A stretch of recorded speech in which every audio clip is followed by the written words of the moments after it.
안녕하세요. H-에코포럼 2022 특별 세션의 좌장을 맡은 기후변화 청년단체 대표 김지윤입니다.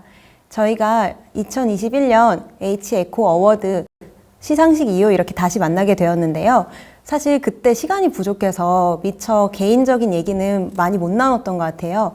그래서 오늘 이번 세션에서는 기후정의에 대해서 얘기를 나눠보는 시간을 가지려고 하는데요. 저희가 오늘 토크에 들어가기 전에 오랜만에 만나뵙게 되어서 다시 한번 각자 소개를 하고 그리고 시작을 해보도록 하겠습니다. 먼저 김원호 이사장님 자기소개 부탁드리겠습니다. 네, 안녕하세요. 저는 에코피스 아시아 이사장 김원호입니다.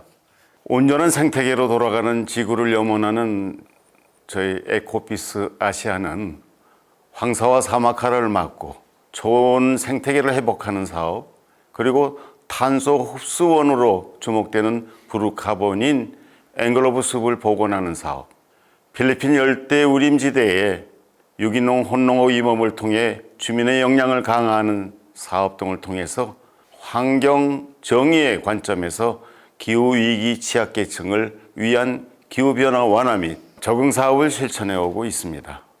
원래는 초원 지역이었으나 기후변화 등으로 사막화되어가는 내몽골 지역을 나무가 아니라 풀을 심어 초원 생태계를 회복하는 데 주력했습니다. 이를 통해 지난 13년간 여의도 면적의 20배나 되는 2천만 평의 초원을 회복하는 성과를 거두었습니다.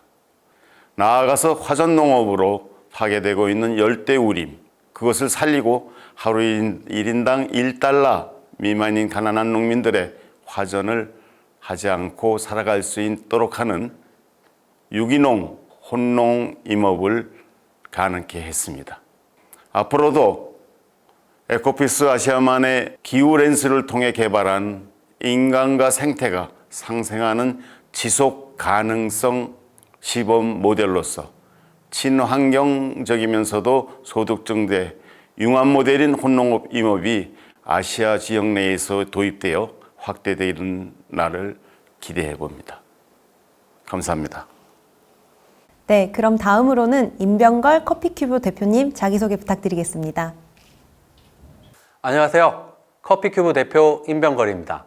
커피큐브는 현재 커피밥, 찌꺼기를 재활용하여 플라스틱이나 화학 성분이 아닌 100% 천연 고형화 기술을 활용해 상품 제작을 위한 기술을 공유하고 있습니다. 또한 만들어진 모든 상품들은 버려도 퇴비가 될 정도로 깨끗하고 안전합니다. 기존 폐기물 관련 회사와 공장들은 수거부터 생산까지 한 공간에서 직접 제조하고 생산하기 때문에 악취와 민원으로 더럽고 유해한 이미지로 부각되고 있습니다. 반면 커피큐브의 일자리가 필요한 취약계층을 통해서 만들어진 이런 공방과 공장은 실제 깨끗하고 안전한 공간으로 만들어가고 있습니다. 국내 취약계층은 저소득층을 포함하여 장애인, 고령자 등을 포함하고 있습니다. 이분들은 일자리가 필요한데도 불구하고 구하지 못하고 있고, 또한 기관을 통해 일자리가 만들어지더라도 단순하고 지루한 업무, 또 위탁 제조 방식으로 만들어지기 때문에 일자리가 사라지기도 합니다. 이는 기술의 부재에 대한 문제이고, 이런 부분들을 개선하고 발전시키기 위해서 저희 커피큐브는 실제 독특한 특허 기술을 공유하고 R&D를 지원함으로써 경쟁력 있는 일자리를 만들기 위해 저희는 부단히 노력하고 있습니다. 자사는 국내뿐만이 아니라 세계 커피 찌꺼기 100% 재활용을 목표로 하고 있습니다.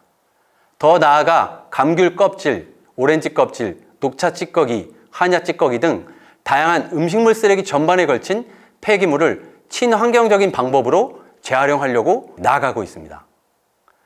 하지만 제일 중요한 부분은 많은 재활용이 아닌 친환경적인 방법으로 2차 폐기물을 만들어내지 않는 것입니다.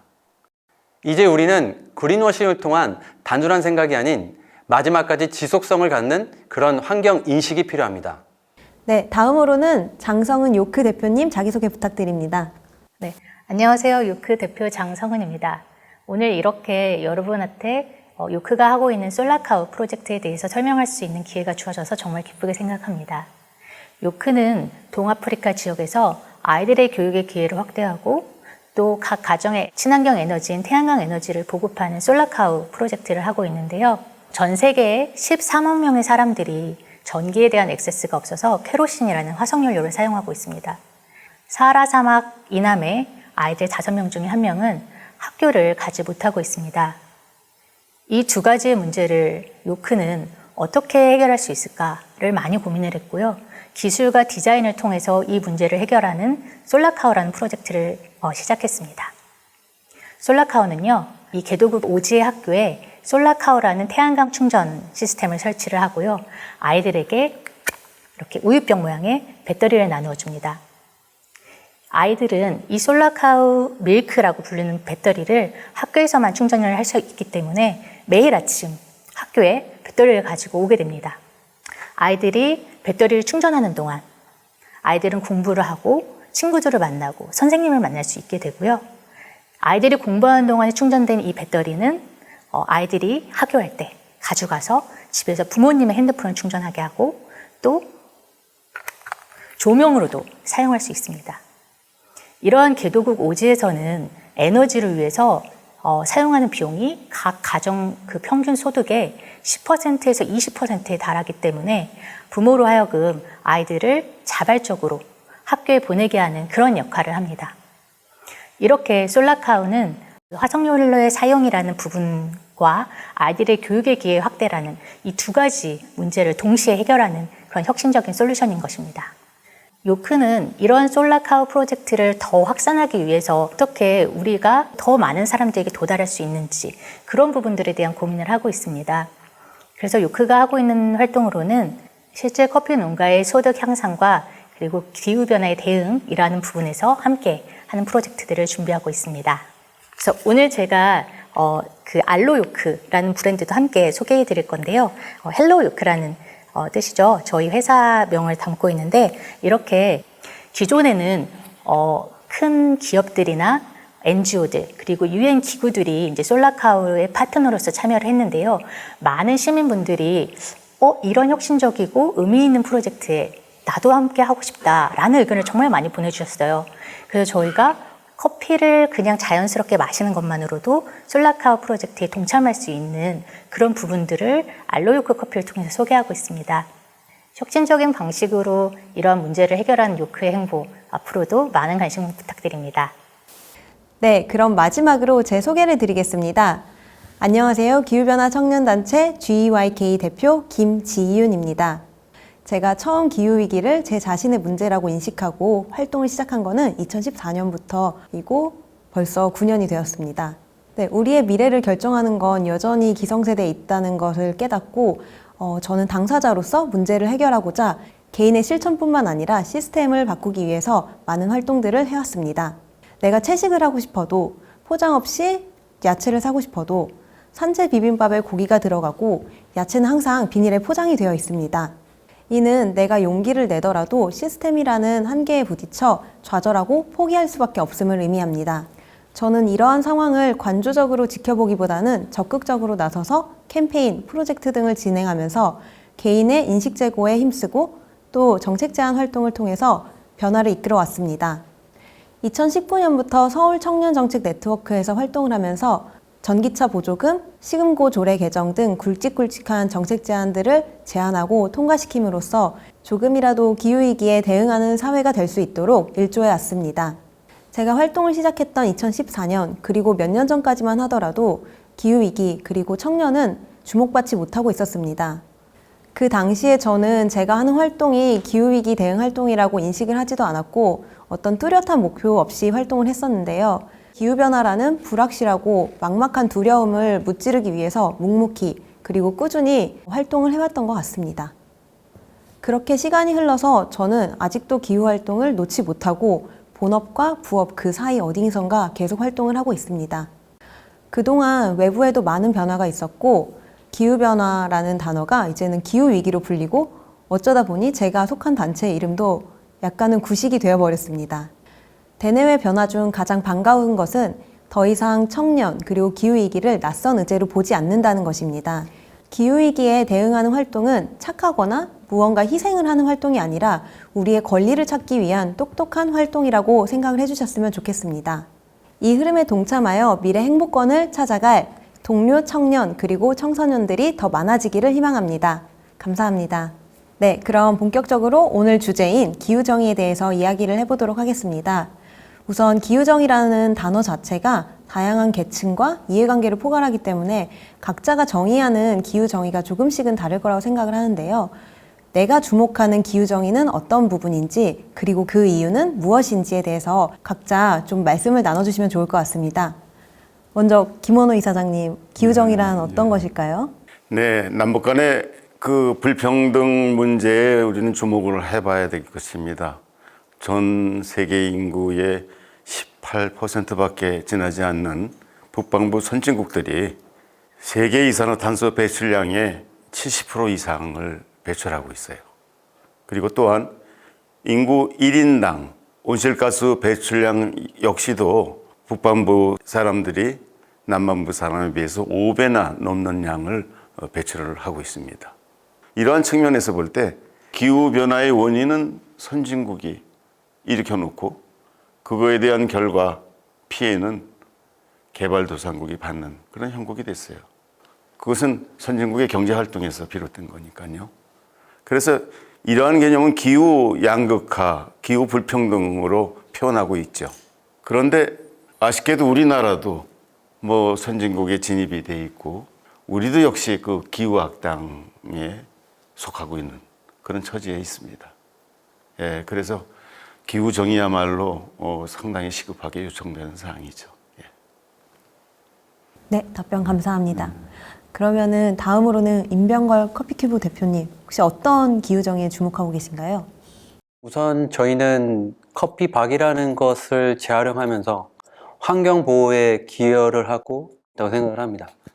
다만 지금 우리가 하는 게 환경 보호뿐만이 아니라 취약계층 분들의 일자리, 다시 말하면 환경이 사회와 네트워크를 형성하고 같이 움직일 수 있는 구조를 만들고자 초점을 두고 또 거기에 기여를 하려고 노력을 하고 있습니다.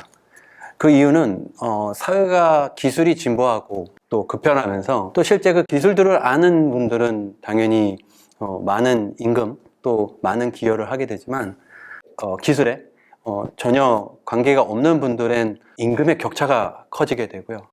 그래서 저희가 생각하는 것들은 그런 부분들을 해결하기 위해서 실제 독특하고 특별히 우리가 갖고 있는 기술들을 실제 취약계층 분들과 공유함으로써 그 임금 격차와 또 빈부 격차들 줄여주는 역할을 할 수 있는 것들이 커피큐브 저희가 대응할 수 있는 또 방법이지 않을까 생각하고 지금 현재 그렇게 초점을 맞추고 기여하고 있는 상황입니다.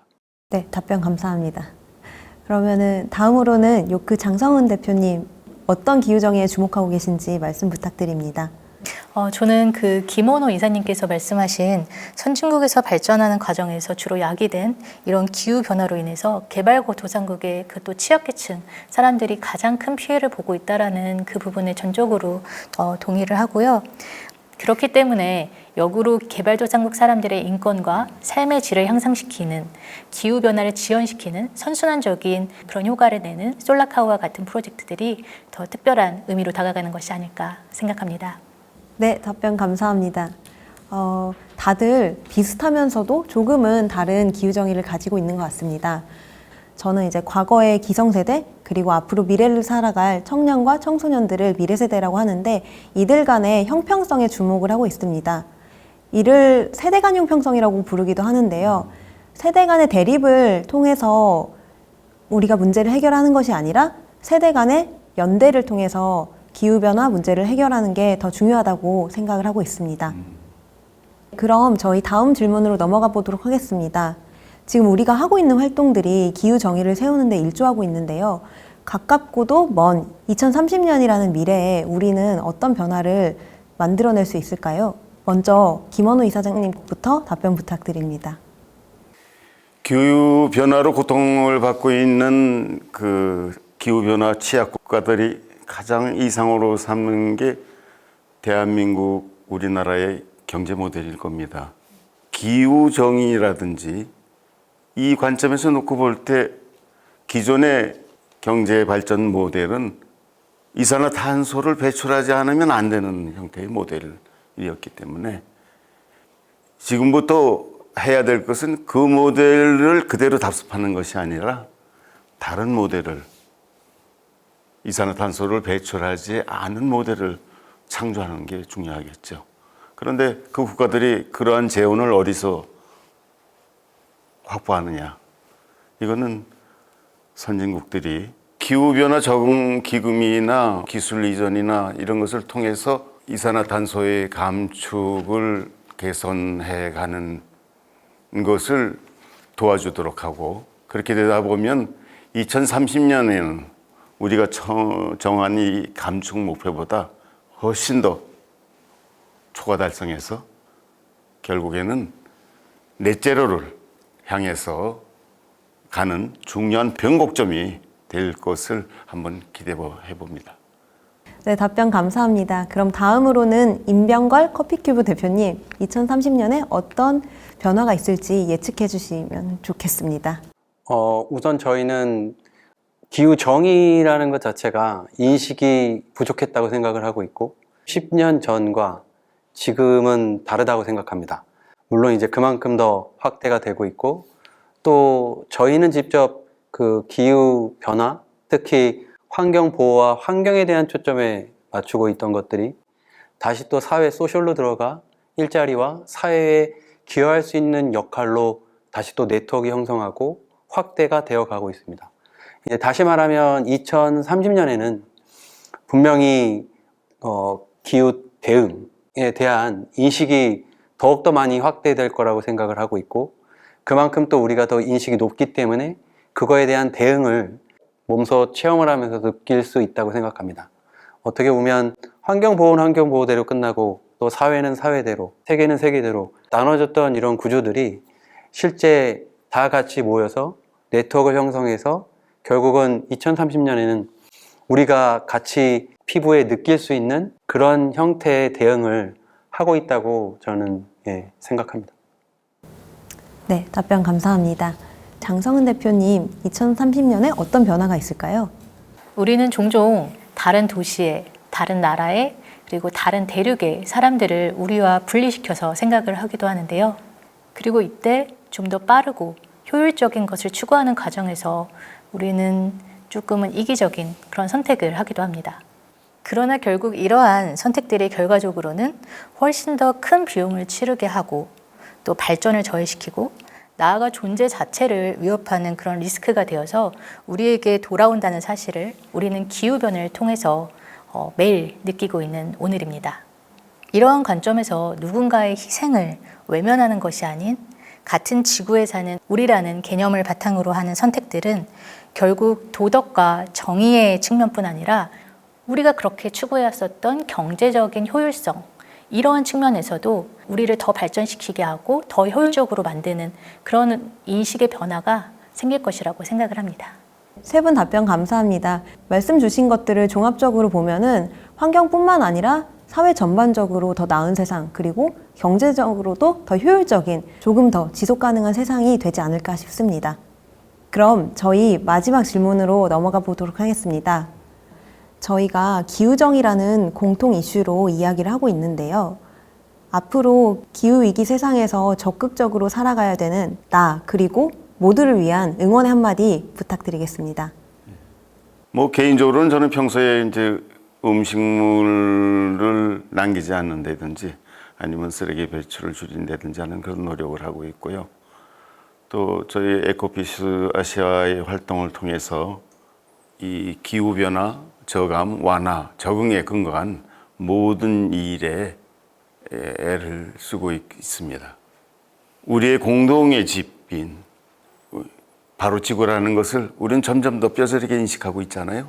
그래서 우리 공동의 집인 지구를 기후위기라는 위협으로부터 구해서 원래의 생태계로 복원하기 위해서 국가나 인종이나 종교, 그것을 넘어서서 우리 지구를 오로지 살리는 일에 서로 협력해야 할 시기가 아니겠어요. 우리가 각자가 아니라 우리가 바로 지구인이라에 되어야 된다는 생각이 아주 절실해집니다. 네, 답변 감사합니다. 그럼 다음으로는 임병걸 커피큐브 대표님 답변 부탁드릴게요.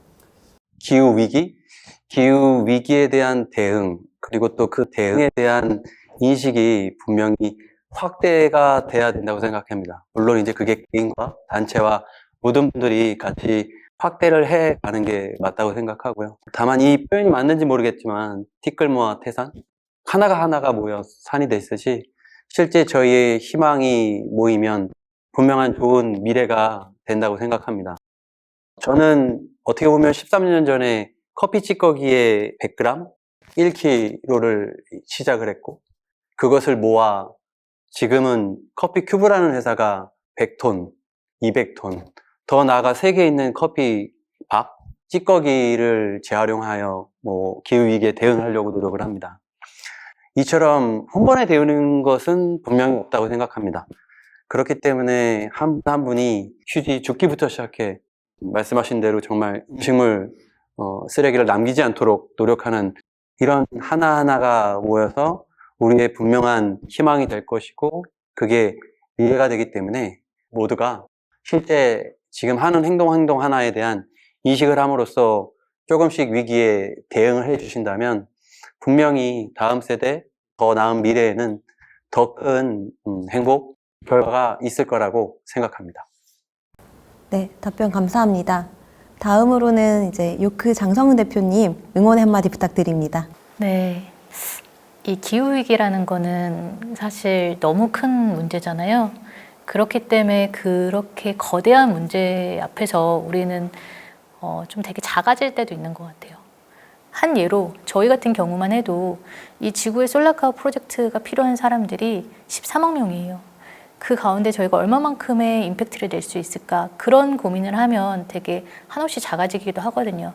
그렇지만 우리가 하고 있는 이런 시도들, 도전들이 때로는 또 다른 사람들에게 영감을 주고 다른 사람들에게 힘을 주기도 한다고 생각을 해요. 그래서 이러한 우리의 도전들이 서로 간에 더 긍정적인 영향 그리고 더 발전적인 영향으로 나아갈 수 있다고 생각을 합니다. 네, 그래서 지금 이 영상을 보시는 많은 분들도 아마 자신의 자리에서 어떠한 시도들, 어떠한 도전들을 하고 계실 거라고 생각을 해요. 그래서 저는 여러분들의 시도나 도전들이 작더라도 그것이 결코 의미가 없는 것이 아니라는 부분들을 말씀드리고 싶고요. 우리 다 같이 힘내자라는 그런 말씀 드리고 싶습니다. 그럼 우리도 화이팅 한번 할까요? 네. 하나, 둘, 셋, 화이팅! 네, 장성은 대표님이 화이팅을 짧고 굵게 외쳐주셨는데요. 저도 응원의 한마디를 하자면은 우리가 요구하지 않으면은 우리의 권리는 그 누구도 찾아주지 않습니다. 우리가 끝까지 목소리를 내고 우리의 권리를 요구할 때 우리는 조금 더 지속 가능하고 행복한 미래를 꿈꿀 수 있을 거라고 생각을 합니다. 네, 오늘도 역시 시간이 충분하지는 않았던 것 같습니다. 그렇지만 기후위기에 대한 공감과 다양한 의견을 들을 수 있어서 뜻깊었던 자리라고 생각을 합니다.